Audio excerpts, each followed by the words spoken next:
people there that like it, the ones that sit down and read it. Got a couple more minutes.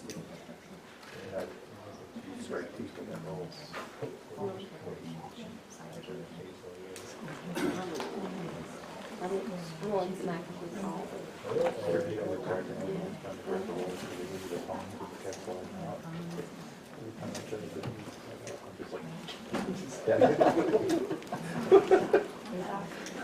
It's not in a stone collar, you gotta pick it up. That's what everyone else is doing. I was like, oh yeah, I can do that too.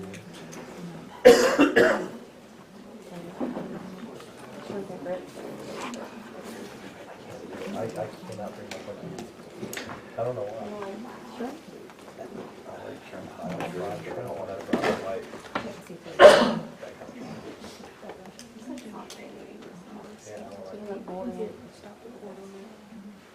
Big silver button. All right. On this side. Same as that, right? Yeah, that one is already recorded, but it didn't stop. So good afternoon. Right after lunch. I don't know if it's a good spot or a bad spot. I still haven't figured that out yet. So at least it's not like the last part of the day when everybody's really dragging. So just to get an idea of who we have here, who's here from like a criminal justice agency, police department, court, those kind of, how about non-criminal justice, probably just about everybody else. Yeah, city IT, city government, county, all right, state level. Oh, we got one shy guy in the back, he's like halfway up there. Come on, be brave. Because I'm the guy that stood up and said I'm from Clarksburg, West Virginia. I had no idea if Kristen knew my name. That's great. So certainly the criminal justice agency folks should be familiar with the CJIS Security Policy. And the correct response is yes, we are. All right. So maybe not so much with the non-criminal justice guys and the city and county folks. So consider this kind of a, we're not going to go into the whole policy, we're just going to touch a few areas. But certainly as you start working with your law enforcement partners inside your agencies, your city and your county, I would try to become familiar with this. At the end, we've got a website. I'll link to the website. You can get that. I was told the slides will be posted online, so you'll be able to do that too. So it's pretty easy to go to. Several slides at the end, but if you just go to Google or whatever your favorite browser or search engine is and just type CJIS Security Policy, you should be able to get there. It's on FBI.gov. So what we're going to talk about today is, first of all, we're going to start off with the APB overview. And that's the Advisory Policy Board. That's how we, in the community, the criminal justice and non-criminal justice community that fall under the purview of the policy, that's how we manage the policy, the requirements, the protection of the information that our criminal justice and non-criminal justice partners use, law enforcement persons use. You've heard of NCIC maybe, III, NICS, those kind of things. All of those systems reside in Clarksburg, West Virginia at the CJIS Division, Criminal Justice Information Services Division of the FBI. So we house all those systems there. So anytime you go buy a gun, NICS check, done in West Virginia. So everything goes through West Virginia. So this is just the process, and we'll talk a little bit about that in a minute. And then we're going to look at the changes that were made last year to the current policy that we have, the current version of the policy that we have, version 5.5. Then we'll get into some other topic areas of things that we have seen from our standpoint at the CJIS Division's Information Security Officer Program Office. Questions we get from the field is incident reports that we get in. Without spilling specifics about those incidents, we'll talk a little bit about some of those and how the policy is helping to maybe mitigate some of those things. And so hopefully as we go through that, will help you out. And then we'll close with some ISO resources that we have.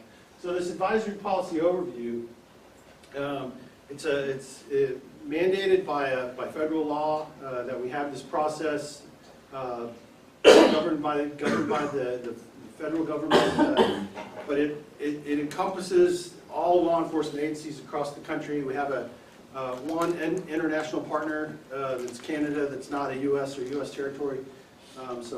Canada and the RCMP up there actually has a seat at the table as well. So this is kind of the organization. There's working groups and there's subcommittees, and then there's the board itself. The working groups, they look at operational things. They consider changes, policy request changes, those kind of things.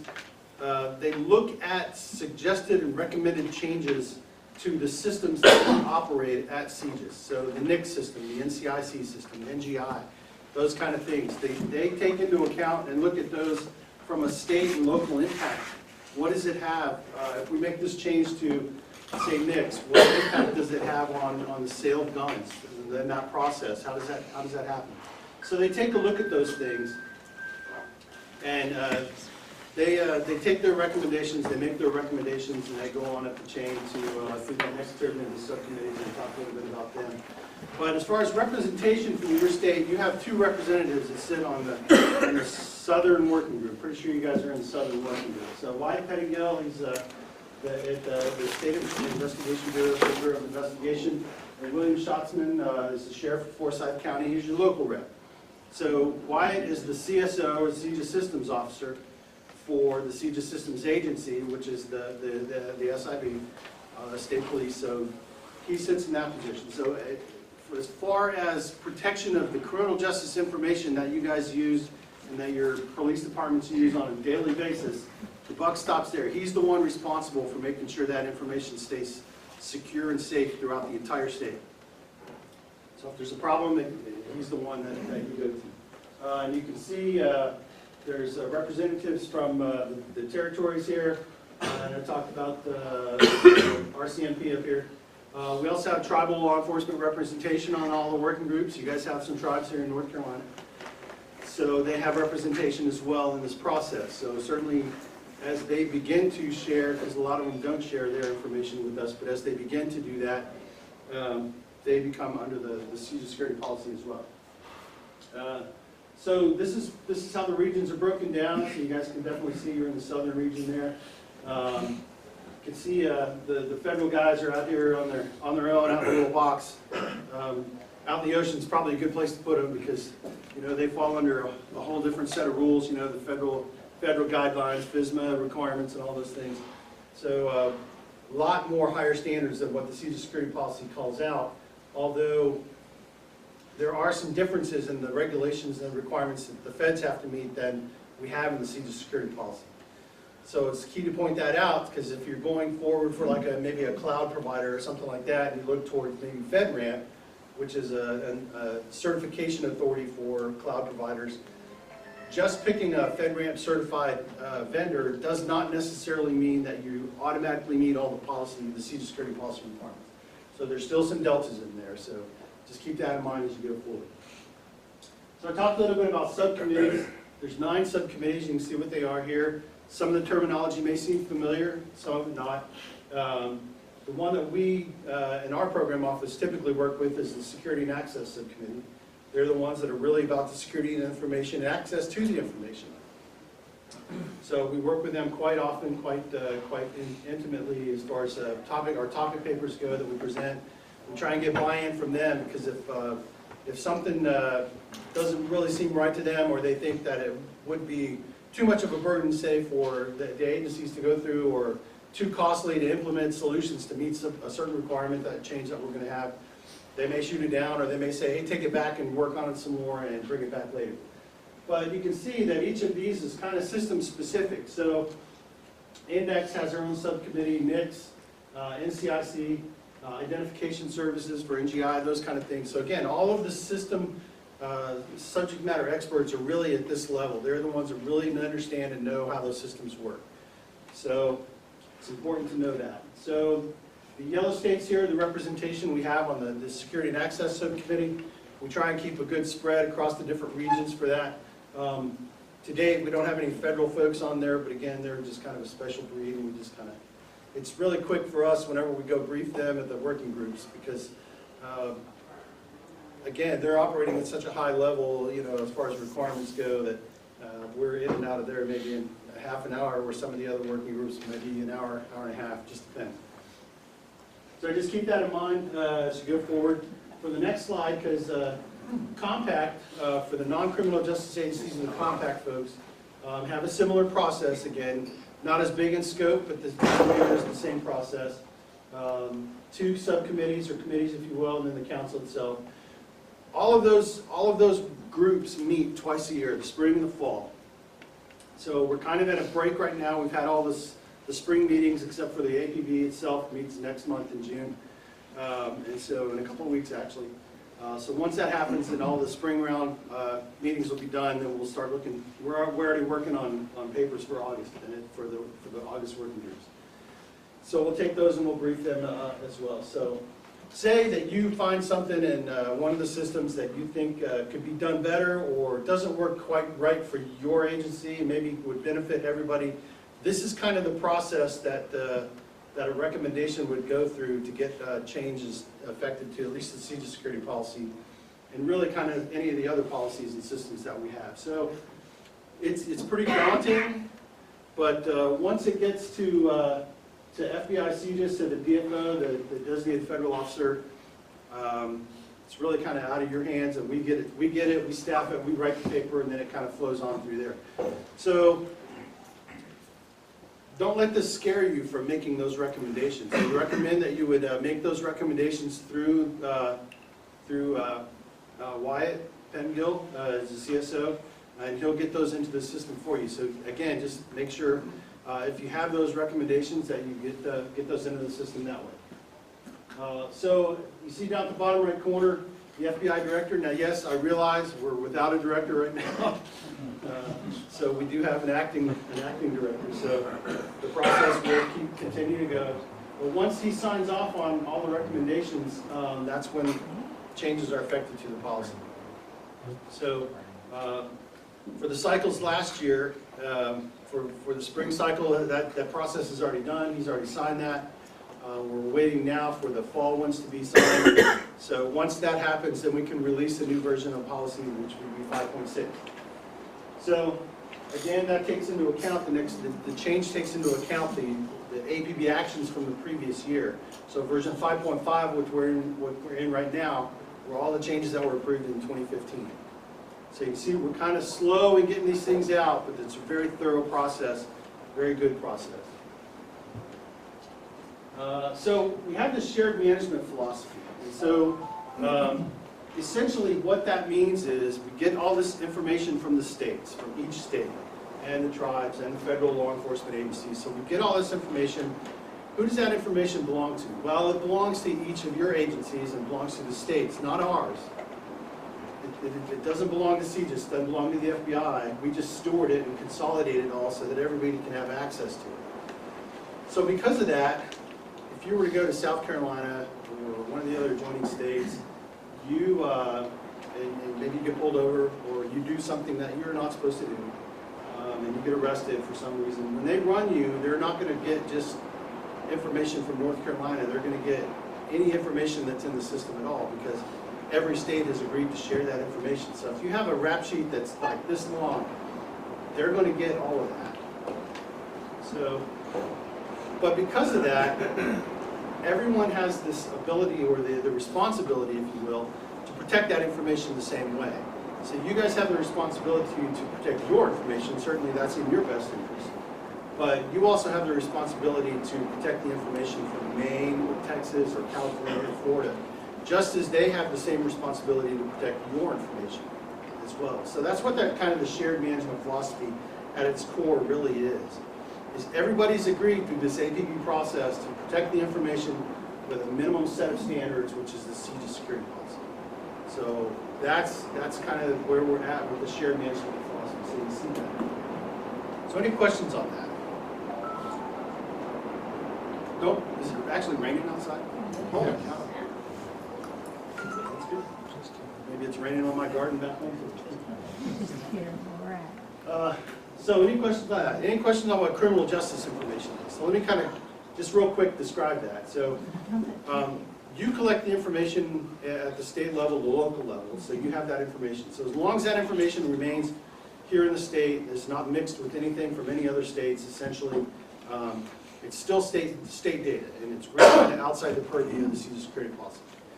Once that information comes from us at CJIS, once we get it, we assign a universal control number to it. So if you were lucky enough to have your record put into the FBI, it's CJIS in the state, which automatically usually goes to us, you'll have a UCN.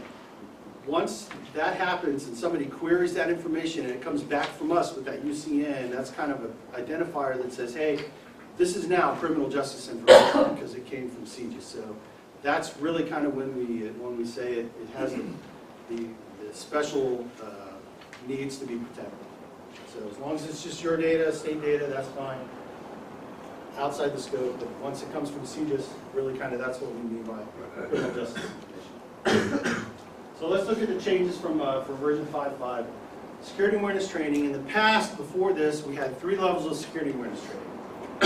They were a little confusing, kind of daunting for some folks. And so let's say you have a custodial staff. You have this physically secure location that you can find. You have this custodial staff that you want to be able to come in and not have to escort them around while they're in there doing their job. So that was kind of a driver for going from 3 levels to 4 levels. And so what we did was we took that very first level of security awareness training that we had, we broke it up into 2, and then level 1 and level 2 now. And so the first one is just really that unescorted access to a physically secure location. So very few things, very few training topics there for them. Basically just these 4 things here. So what they need to be aware of while they're inside that facility. You know, things like you know, how to handle visitors. If someone else comes in, they don't recognize them. Maybe you pass out badges when visitors or folks come in, they have badges. They see someone not wearing their badge, you know, how do they challenge that? Who do they go talk to about that? Those kind of things, really just kind of basic things. Realize that there's information they're going to see and hear, not to spread that information out, not to relay that information on to other people. So those kind of basic things you see here. So we took those 4 things and made that security level 1 security awareness training, which we just call kind of walking around access. They have the ability to kind of walk around in your physically secure location without being escorted. Now we get a question a lot, if I escort that person, do I have to do security awareness training? By the policy, no, you don't, as long as you're physically escorting them inside that facility. No security awareness training required. So that applies to any of the levels. So level 2, this is the new level 2. This was kind of the remaining things from level 1. So we kind of call this hard copy access. So if you have just access to hard copy, CJI, maybe, these are the things that you need to know for that level training. So you know, how to handle it, how to mark it, how to protect it. You know, if you're moving it from one physically secure location to an unsecure place to another physically secure location, you know, what do I need to do? Cover sheet? Do I need to put it in a briefcase? You know, folder? You know, what kind of things like that. So those are the kind of concerns we have here. What are the threats during during that time you're transporting that information? You know, certainly if it's in the same building, probably pretty low, but if you're going across town, maybe to another facility, to another agency, you know, what happens then? What happens if you're in a car accident or something, that information, you know, somebody else gets to it, you have to go to the hospital, now it's in your vehicle, you know, those kind of things. What about the media that it's on? Is it a thumb drive maybe, or something like that? You know, how do you protect that? How do you handle that? Dissemination and destruction. What are the procedures that you have for destroying that information of that hard copy whenever it's done, whenever you're not done with, you don't need it anymore? What do you do with it then? Knowing those procedures. Levels 3 and 4 now, were previous levels 2 and 3. Absolutely no changes there except for a name change. So probably of key here is level 4, which is for the IT folks that typically have system administrative access, because they're going to have the keys to the kingdom. They're going to be able to access any kind of unencrypted CJI that's on your network. They're probably going to have unescorted access to your data centers, to your physical secure locations. So they're going to require the whole thing. And so as you go forward, or as you go down in the list and you're at number 4, you have to take 1, 2, 3, and then 4. So it kind of builds on top of each other. And that's for any of the other levels too. If you're only at level 3, same thing. You have to take levels 1 and 2. So just kind of, it kind of piles on, or as you will. So take that into account as well.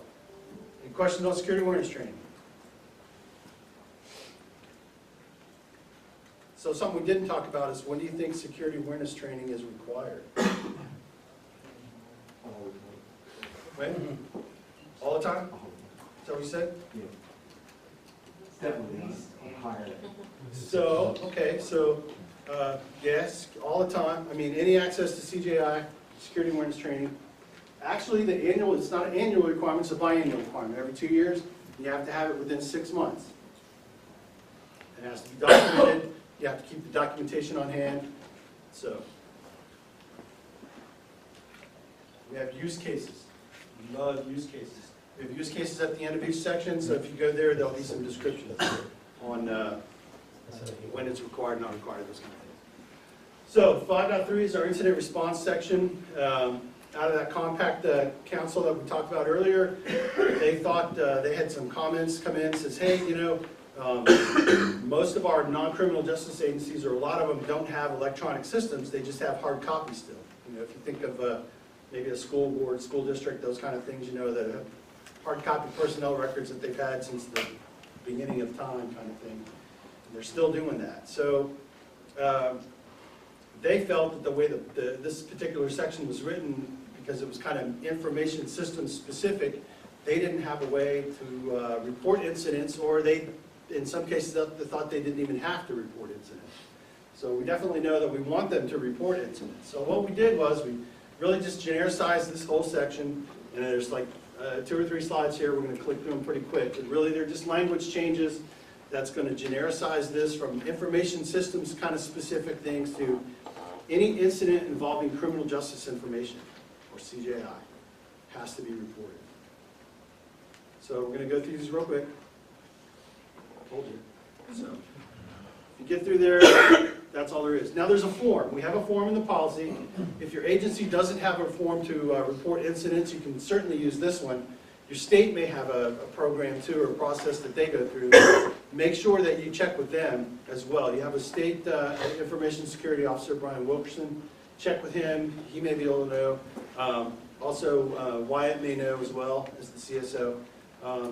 They may have a website out there that talks about, you know, the state process for reporting incidents, so definitely do that. Now, if you're not sure if CJI is involved or not, probably a good idea to go ahead and report it anyway, and then let the state folks figure out, you know, what the impact was, if CJI was compromised, those kind of things through their investigation. So I would do that. So again, this is an Appendix F. This is our incident response. So, out-of-band authentication for advanced authentication. So you may hear a lot about two-factor authentication, you know, dual-factor authentication, those kind of things. In the CJIS Security Policy, our terminology is advanced authentication. We recognize a type of advanced authentication that NIST, for instance, does not recognize as a valid form of two-factor authentication. And that goes back to the days when we had the law enforcement online system and a risk-based authentication. Similar to what your bank uses or something like that, where they've got the challenge questions and those kind of things. So we allow that in the policy. NIST doesn't allow that, so that's why we use a different terminology. It really kind of means the same thing. We don't really see a lot of risk-based authentication out there anymore. Everybody's kind of moving to more true two-factor authentication as well. So we talk about the deliverance of tokens, or an out-of-band token. You know, if you say you're logging in, and you may do this through your bank or through Google does this as well, you know, where you can maybe get a PIN number or PIN something, SMS text to your phone or something like that. That's really a good example of an out-of-band token being passed to you. So when you log in, you put your username in, you put that password in, you hit enter, the system's going to send you another factor of authentication. So as long as that second factor of authentication does not come from the application you're trying to log into, that's what out-of-band authentication is. You like it to be to a separate device We don't say that in the policy because NIST at this point doesn't really say that. And so what we've settled on, what we got, you know, the APB approved was out-of-band separate communication channel is actually the term, separate communication channel. So whenever you pass that out-of-band token, that's the way it's got to go. Any questions on that? Usually that the phone SMS text kind of thing, you know, Google, if you do that. I don't know, is anybody using Google's advanced authentication? A couple of us in it. Think about it, good security. So definitions, in-band, and of course we defined out-of-band at the same time. Felt we might as well go do that, so we didn't have to do it later. So we do a lot of definitions whenever we do papers. So. Any other questions on out-of-band authentication? How that goes? Faxing. Who still faxes documents back and forth to other agencies? Always get a few people like this. So in the past, we've had an exemption for encryption when you're faxing information. So back in the day, you know, you had those old-fashioned fax machines, point-to-point, you know, definitely low technology. Back in the day, secure faxing was really expensive. You had to have special machines to hook up the phones and things like that. So we said for faxing back in the day, encryption was going to be waived. So if that's the case now, if you're still doing those traditional over-the-phone line, point-to-point kind of thing, you don't have to do encryption. But now we've got these all-in-one devices in our offices. You know, printer, fax, copy, you know, scan, you know, maybe take out the trash, wash your truck, those kind of things. So most of the time now, whenever you stick that document in and push print, or there's a send button on there even maybe too now, it's going to scan it in to the hard drive that's inside that device, and it's probably going to convert it to a PDF. More than likely, that's what it's going to do. And then it's going to give you a list of email addresses that you can send that to. A lot of times we even have fax set up to our phones. So you can hit a phone number and it's going to send it to that person's phone number, and they've got some kind of system on the back end that's going to say, hey, this comes in, it's going to go, I'm going to send it over as an email. So if you're going to do that, if it's going to go more or less via email instead of that typical point-to-point, you know, over-the-phone line kind of thing, you're going to have to do encryption. So you're going to have to encrypt that data. So this is kind of where we're at, you know, in the past, you know, typical point-to-point, you know, over-the-phone line. And this is where we're at now. This is what we're talking about now. Anything really kind of goes over this cloud, which you just, you know, that's the internet, say it's the internet, as an email, you're going to have to encrypt it. Now, in the policy, we have two kinds of encryption. We have, well, let's talk about, before we talk about encryption, let's talk about data transmission. So you have two states that data is in. Data is either in transit or it's at rest. So in the CJIS Security Policy, there's only one type of encryption that's authorized for data in transit, and that's FIPS 140-2 certified encryption at 128-bit symmetric strength. So again, you know, don't worry now. Go to the website later, get there and find that out. So in transit, it's always FIPS 140-2 certified. At rest, FIPS 140-2 certified. So certainly if you're already doing that for in transit, you might as well do it for at rest. Or at rest, you can go AES 256. Straight up AES 256, or FIPS 197 is the standard. So there's a lot of opportunities, a lot of packages out there, applications that provide the AES 256 strength. So some are free, some are not free, some are, you know, relatively. But again, that kind of change came out again, the compact. Again, you get these agencies, the non-criminal justice agencies, school boards, and maybe they took all those files of hard copy they had, scanned them in, and created PDFs, and now they've got them on a server somewhere in their data center. So they're not going to send those anywhere, but just right there, so they can just encrypt those to AES 256. So again, in transit, FIPS 140-2. Anything other than over a standard phone line has to have encryption. And again, definition, because we know fax, the word fax has several connotations.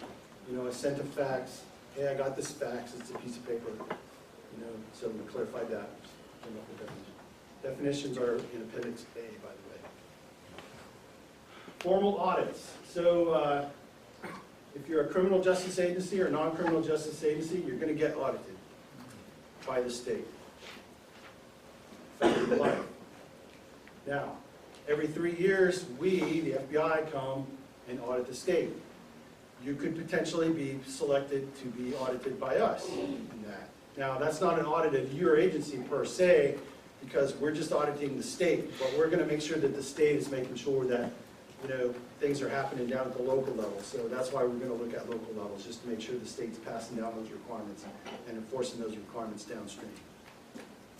So this just allows, this change here just allows the CSO to go to another state that may have a data center for maybe a cloud provider in their state where they don't reside in your state, and maybe leverage an audit they did of that data center of that provider.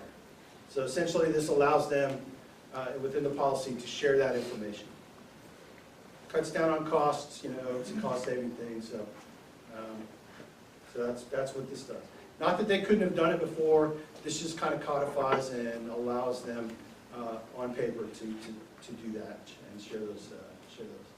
Unfortunately, if you're a non-criminal justice agency and you're outsourcing under the outsourcing standard, you can't do that. You're going to have to go look at those yourself, the data center, at least from a physical security standpoint. That's really kind of what we're talking about here, because any kind of technical assessment or evaluation or audit you could do, you could probably do remotely from your office or agency. So we're talking about physical security audits.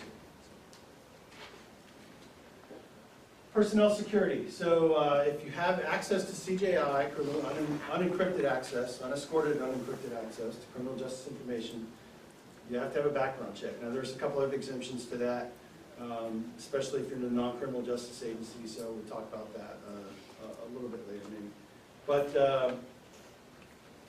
you have to have a fingerprint-based background check. So again, if you have unescorted access to that physically secure location like we talked about in security awareness training, you have to go through that fingerprint-based background check.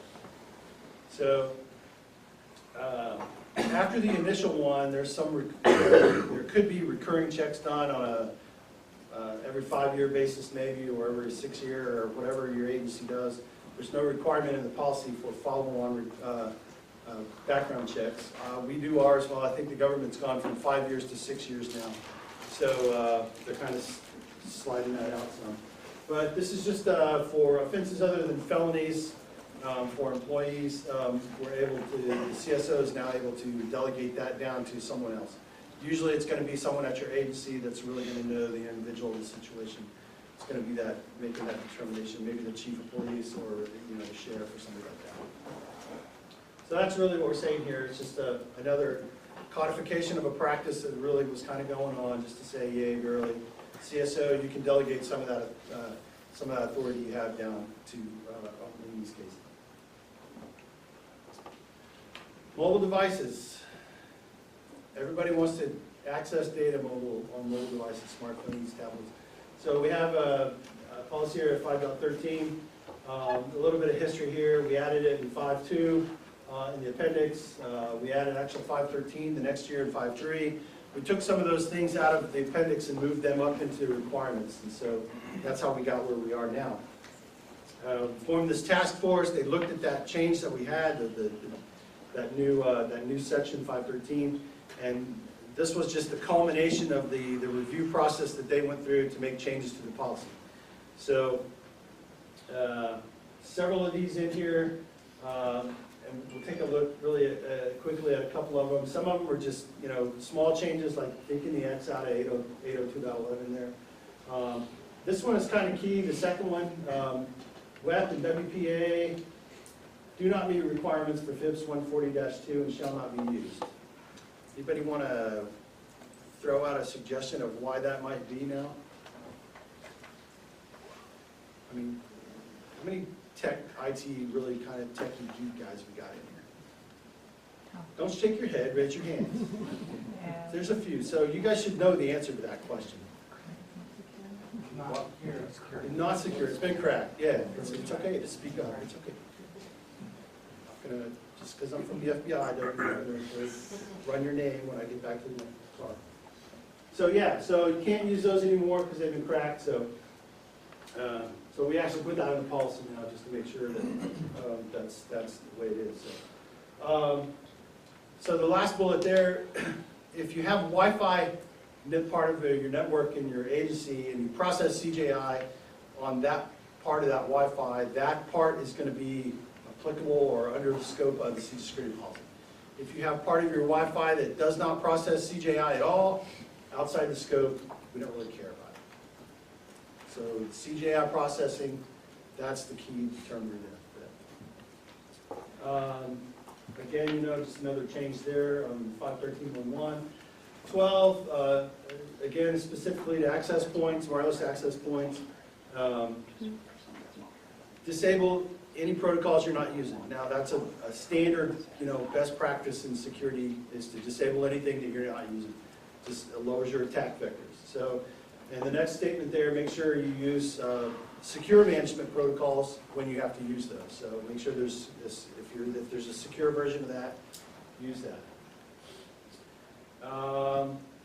If you authorize your devices that process or access CJI to go outside the country. Now, whatever that means for you, in the policy it means really outside the U.S. or U.S. territories. How South Carolina may be, I don't know, some of you guys may think that South Carolina is outside the U.S. for you. So at any rate, you know, just make sure their controls are in place when before the device goes and when it gets back. Now, we probably don't see that much in the States.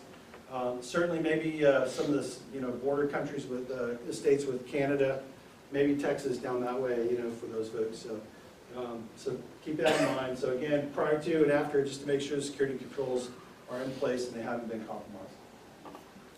Mobile hotspots, we have some requirements in there because we know our devices can operate that way. If you allow that in your agency for accessing CJI, we have some requirements in there. So just be aware of that, 513.14. We're not going to go through all of those. MDM, mobile device management, that's key to these smartphones and tablets. So I encourage you to go in and look at these. The ones we've listed here weren't necessarily new. They were just in other parts of the policy, and we brought those all together under one section. So that's why there's a change here. So we are working on some more, another mobile paper right now for the fall APP process. Just a few more here. Again, CSO approved compensating controls for advanced authentication. Remove that. Malicious code protection, MDM for antivirus and malware. Really managing the applications that you can put on your device is where you're really going to mitigate the malware for your devices. So we don't specifically say you have to blacklist or whitelist things. You could do that if you wanted to. So that's just one way you could go. But that's the MDMs where we're gonna do that. Just some other general changes that we made, and you can go in and find that. In the very front of the policy, we have a change page that tells you what all the changes were, and so you'll be able to kind of follow those through. Compensating controls get removed. A lot of mobile-centric definitions we added in, full-featured operating system, limited-featured operating system. Just real quick to kind of overview those. Full-featured operating system, Windows, Linux, you know, those things that can, those OSs that can run just about anything that you throw at them. Specifically, firewalls and antivirus software, that's kind of key. Limited-featured operating system, Android, iOS, you know, smartphones and tablets, BlackBerry. Anybody still using BlackBerries? Don't be ashamed. It's okay. There are support. Invariably, there's one or two people that raise their hand and admit it. So that's a limited feature operating system. Again, a little bit different requirements for the mobile section. We talked about, you know, you go and look at those there. So, Appendix K, Criminal Justice Agency Supplemental Guidance. We revamped Appendix J for non-crims, so we went back in and we did this for criminal justice agencies. Again, supplemental guidance, anything in the appendices not auditable, points to the requirements back up in the main part of the policy, so that's kind of what we've done here. Just kind of fleshed it out. Least privilege, so this is I heard this talked about in a couple of the breakouts I was in earlier today.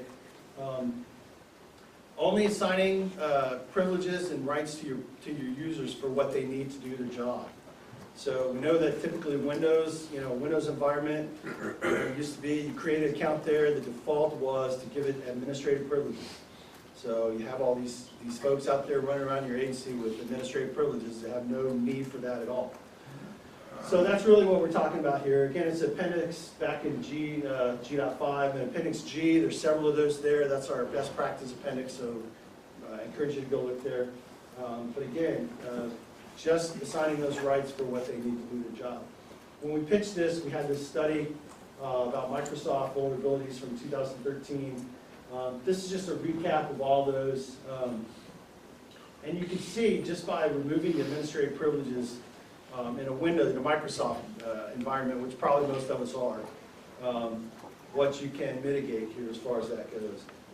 To me, some of the key ones were here was Internet Explorer, 100% of Internet Explorer vulnerabilities. Overall, 60% of all the vulnerabilities mitigated by just removing those rights. And I think it was 92% of the critical ones up the top, yeah. So this kind of comes into play, whenever they click on those links in the email, the phishing emails, which we'll get to here in a little bit, or that window pops up and says your system's infected, click here to clean it, which until that point it's not infected yet, but once they click it is. So that's kind of key, because if they have administrative privileges on their account when they click on those things, boom, that person has administrative privileges on your network through that account. So let's look at some cybersecurity considerations. Ransomware, we'll just kind of pop through these kind of quick. Phishing emails, social engineering, insider threat, counter, and then we'll look at some countermeasures. So these are some of the kind of things that we're seeing from questions that we receive and incidents we receive in our office at the FBI. So ransomware, probably the number one thing going right now. We're aware that there's several agencies out there that have been hit multiple times, and they've decided just to pay the ransom each time. So that's a business decision your agency's going to have to make, just based on your position and things that you have in there. But again, ransomware, just kind of a very general description: rogue encryption of files held for ransom.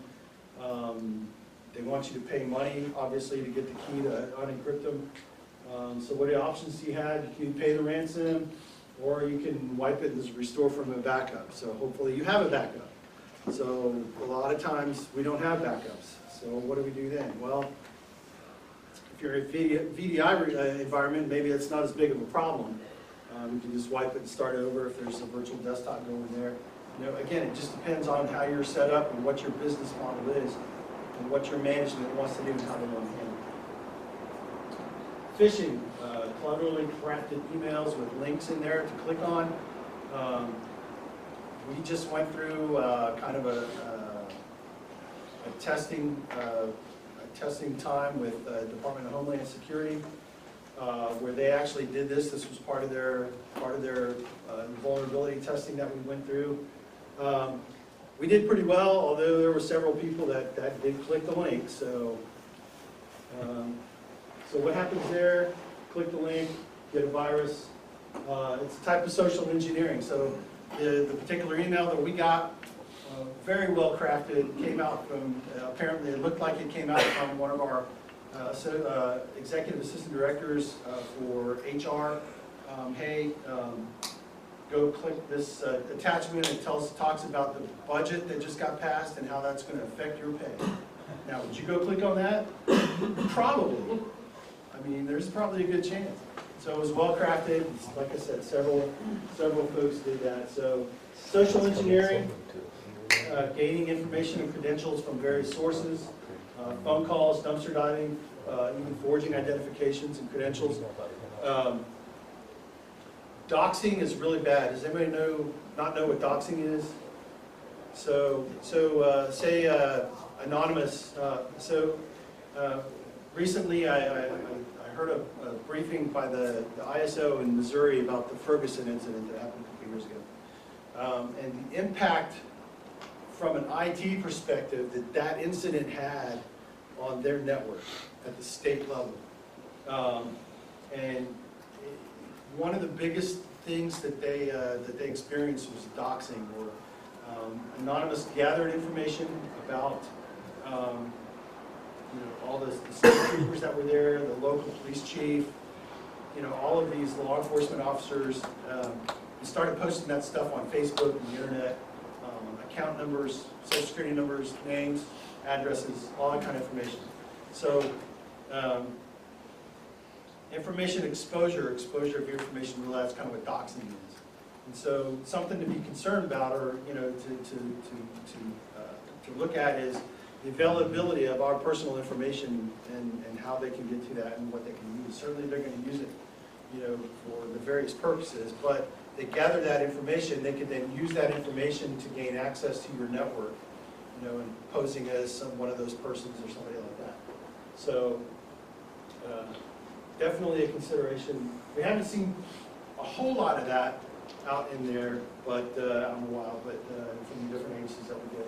But it's out there. Insider threat. This is probably one of the, we always talk about people being the weakest link in the chain. So this is probably it.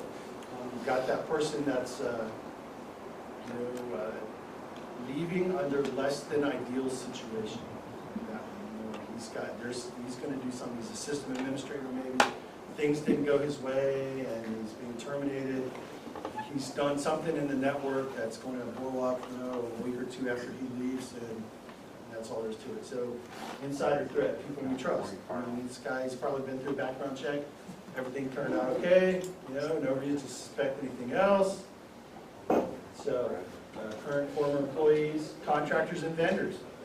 If you have those kind of folks that have administrative access to your network, I'd be concerned with them too. So certainly when we outsource to those folks, background checks for them as well. We don't just let them in. The target could be your people, could be your information or intellectual property that you have, or the systems themselves. So countermeasures, what can we do? Security awareness training, we talked about that. It's required in 5.2, it's part of the security awareness training. It's one of those lower level ones, I think it's in level 2. So just about everybody that has access to CJI has got to have social engineering. The topic is there as part of the training. Access controls, least privilege, separation of duties. We talked about that in the new best practice appendix. Access controls is 5.5.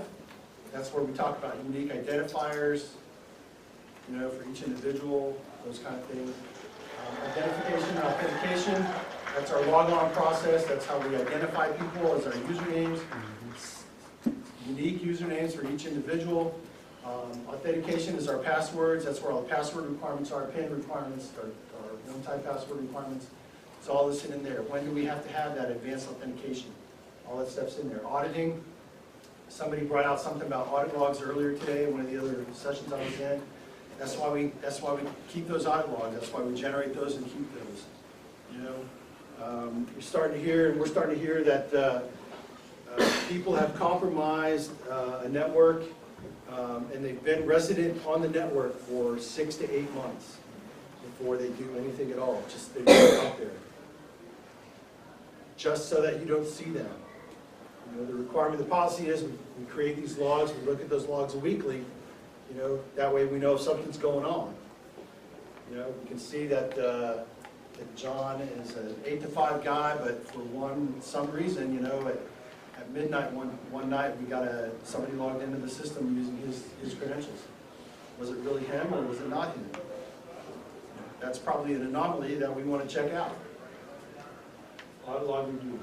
Personnel security, we talked about 512, fingerprint-based background checks. Backups for the ransomware, we talked about that. Now, we don't actually require backups in the policy, although it's a good best practice. I mean, that's something you should have. So I just threw that up there, not as a policy section, but just that's one way that you can recover from one of those ransomware attacks. Incident response, 5.3. It's not just a single event thing. It's this life cycle thing we got here: preparation, detection, analysis, containment, post-incident activities. So there's a lot of things that go on there. You want to make sure your people are trained. Make sure they understand what to do whenever whenever there's an incident. The key players need to know what their roles are. They need to know who they are. Make sure that they know that they're part of the process.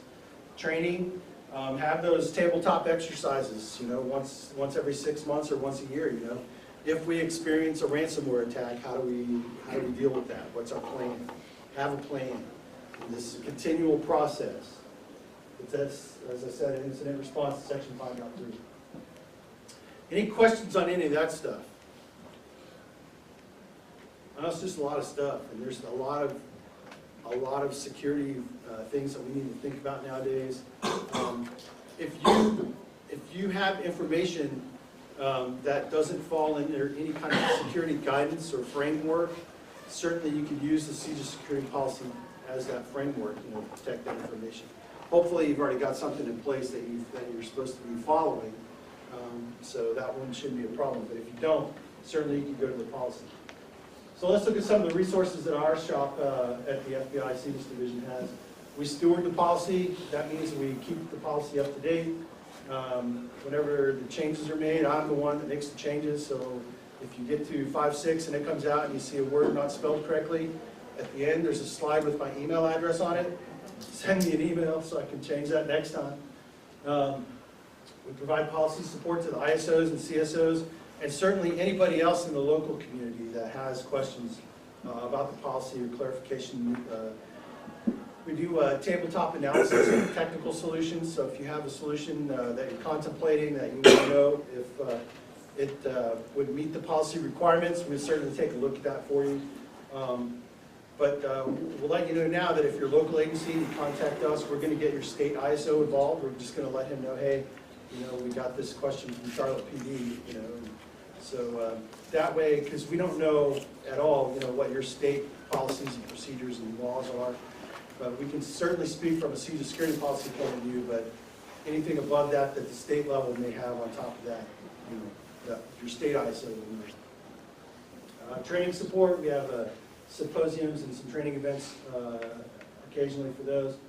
We do work with vendors, but we prefer to work with vendors through an agency. So if you're, while we're talking about vendors here, if you're looking for solutions and you see on a vendor's website that it says that they're CJIS certified, don't believe it.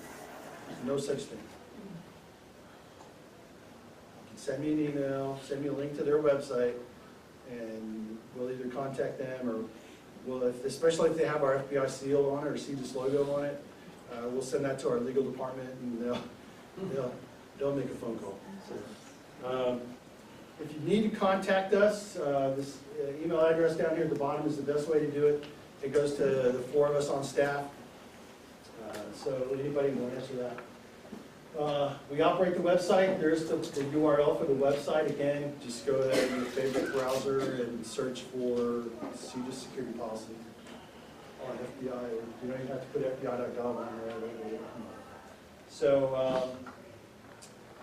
So it'll come up. We've got several resources there for that for sure. This is what the site will look like whenever you get there. So if it looks like this, success, bookmark this one.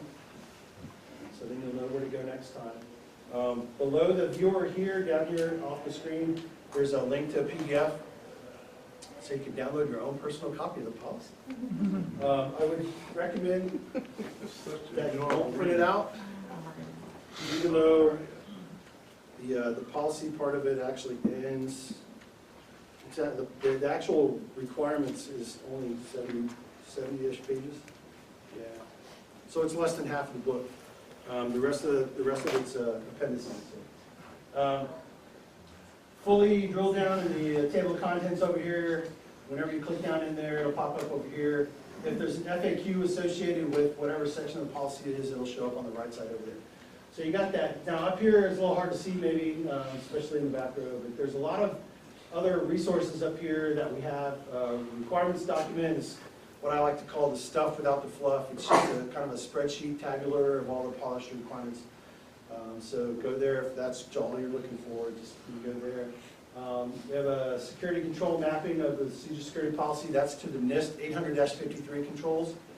So if you have a hankering to go look for what is 853 meet up with section 5.4 or something like that, you can go look and see generally what they equate to. Some symposium slides from 2016, use cases. There's a cloud report up there that talks about the policy and operating in a cloud environment. That's a big thing right now. Everybody's going to the cloud. Anybody already in the cloud?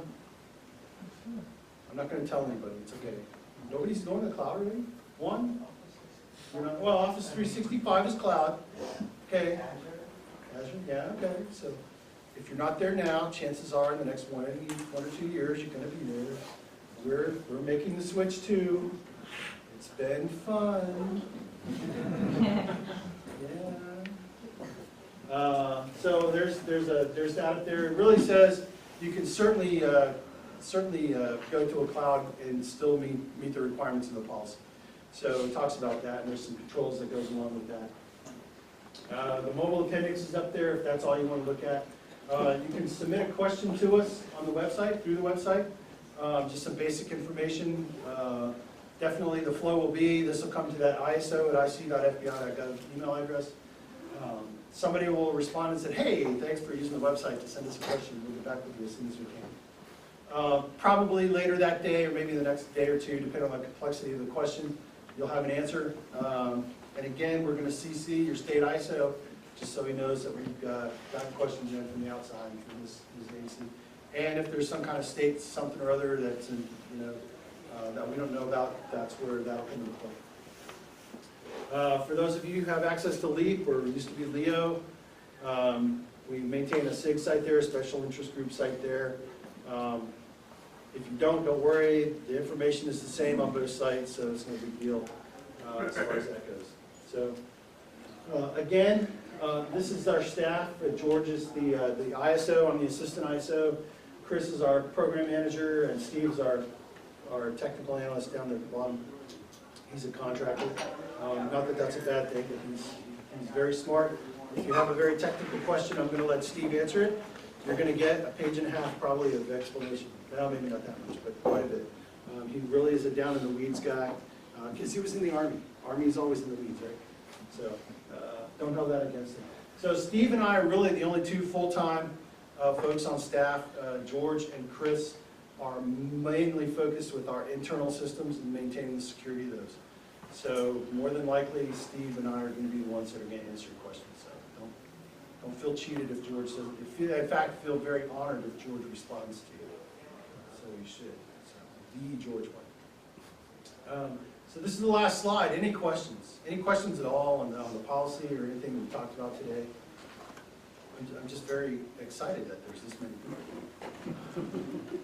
Okay, I wasn't sure what I was going to expect. Yes, sir. Speaking of cloud and those providers, I know you said there wasn't anybody who was really certified as a cloud, well, certified as CJIS compliant, or you have a list of current compliant cloud providers? So we don't maintain anything like that. Okay. So I will throw this out about that though. If you're familiar with the FedRAMP process at all, you can go to fedramp.gov and look it up. They have an accreditation process for cloud vendors. And so we've had a lot of discussions about FedRAMP and using them as, CJIS certified kind of thing, and in fact, we got a topic paper request once that says, hey, why don't we just say that if you pick a FedRAMP provider, that makes it CJIS compliant? Well, as I explained, you can't really do that because there's some deltas there. There's some requirements that you can't meet through the FedRAMP process for the policy. But it gets you about 85% or so there. So if you pick a FedRAMP provider, and there's infrastructure platforms and software service providers out there. But go to the FedRAMP website, and that's a great place to start. And so some of the things that we're talking about now is in the cloud realm is offshore storage. That's a great consideration for you guys because once your data goes outside the U.S., all bets are off. You probably have no legal recourse to get it back. So just keep that in mind if you're gonna go to a provider. And even the big providers like Microsoft and AWS and Google all have international data centers. And so it might behoove you to ask the question and maybe limit your scope of your provider to the continental U.S. or something like that. That's kind of the discussions that we're having for topic paper in the fall. So keep that in mind too. Yeah, no, we don't maintain anything like that. But FedRAMP is a good source for that because they have an accreditation process for that. So great question though. We get that all the time. And we definitely, in the cloud brief that we do, we have a special, cloud brief. We definitely go over that and talk about that. So I think we're going Microsoft and AWS. We're going to 2 different providers for different things. If that helps. We like Amazon, so. But I would say, I would go to the cloud report, and we have a cloud appendix back there too. If you're contemplating going to the cloud, there's a lot of good information back there that help educate you before you get into that process of things you probably need to know, questions you probably need to ask. So I would encourage you to do that. Anything else? So I'll be around a little bit more this afternoon. I have business cards up here if you want a business card. One of the few things I got through the budget to get printed, so take advantage of that. If there's nothing else, that's all I got. Thanks for coming in today.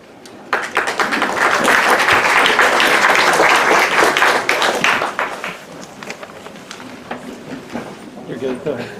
I turned it off. I was looking for the flash. I was trying to make sure it was off.